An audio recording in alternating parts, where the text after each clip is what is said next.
आदरणीय श्रोतागणों और देवी माता रानी के भक्तजनों, आप सभी पर माता रानी की कृपा बनी रहे, यही कामना के साथ अब मैं आप लोगों को दुर्गा सप्तशती के छठे अध्याय का हिंदी रूपांतरण सुनाने की कोशिश करता हूँ।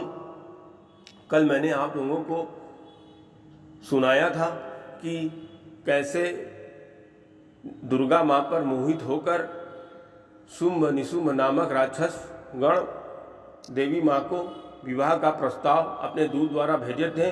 अब आगे की कथा सुने। ध्यान। मैं सर्व ज्ञानेश्वर भैरव जी के अंक की निवासिनी परम श्रेष्ठ पद्मावती देवी की आराधना करता हूँ। वे देवी नागराज के आसन पर आसीन हैं। नागों के फणों में शोभित होने वाली मणिमाला से उनका शरीर भासित हो रहा है। उनके अंगों की दीप्ति सूर्य के समान है और त्रिनेत्र उनके सौंदर्य का वर्धन कर रहे हैं। उनके हाथों में माला, कुंभ, कपाल और कमल है तथा उनके मस्तक में अर्धचंद्राकार मुकुट शोभायमान हो रहा है। ऋषि कहने लगे, देवी के मुख से ऐसी बात सुनकर दूत को बहुत ही आश्चर्य हुआ और दैत्यराज के पास जाकर विस्तार पूर्वक समाचार कहा। दूत का उत्तर सुनकर वह दैत्यराज अत्यंत क्रोधित हो उठा और अपने सेना नायक धूम्रलोचन से कहा, धूम्रलोचन, तुम अति शीघ्र अपनी सेना के साथ जाकर उस दुष्टा स्त्री का केस बलपूर्वक खींचते हुए यहाँ उठा लाओ। उसका रक्षक यदि यक्ष, गंधर्व, देवता आदि कोई भी हो तो तुम उसे अवश्य ही मार डालना। तब ऋषि ने कहा, शुंभ का आदेश पाकर वह धूम्रलोचन अपनी 60,000 सेना के साथ वहां से तुरंत ही चल पड़ा। वहां पहुंचकर उसने हिमालय पर निवास करने वाली देवी को देखा और ललकार कर आदेश भरे स्वर में कहा, अरे तू मेरे स्वामी शुंभ निशुंभ के पास चल। यदि इस समय तुम स्वेच्छा से मेरे साथ नहीं चलोगी तो मैं तुम्हारे केस पकड़कर घसीटते हुए जबरन तुम्हें ले चलूंगा।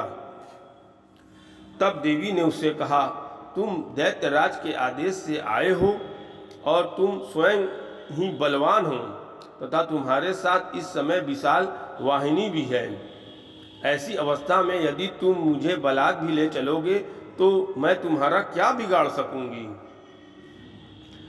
ऋषि ने कहा। देवी के उत्तर से धूम्रलोचन उनकी ओर दौड़ पड़ा।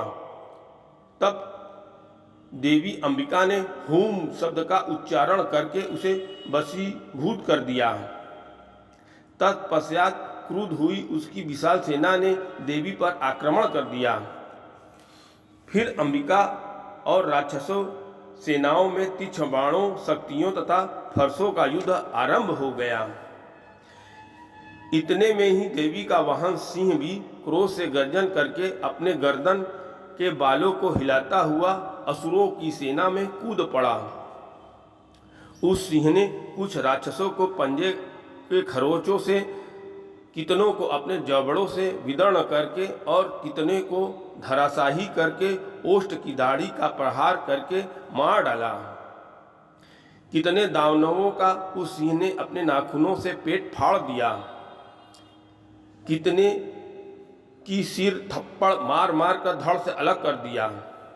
कितनों की भुजाएं और मस्तक उसने काट खाए तथा अपनी गर्दन के बालों को हिलाते हुए उसने कितनों के पेट चीरकर उनसे रक्तपान कर डाले।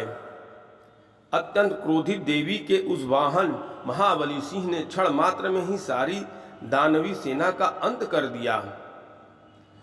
शुंभ राक्षस को जब यह समाचार मिला कि युद्ध में धूम्रलोचन मारा गया और उसकी सेना सिंह के द्वारा नष्ट हो गई, तब वह अत्यंत कुपित हुआ।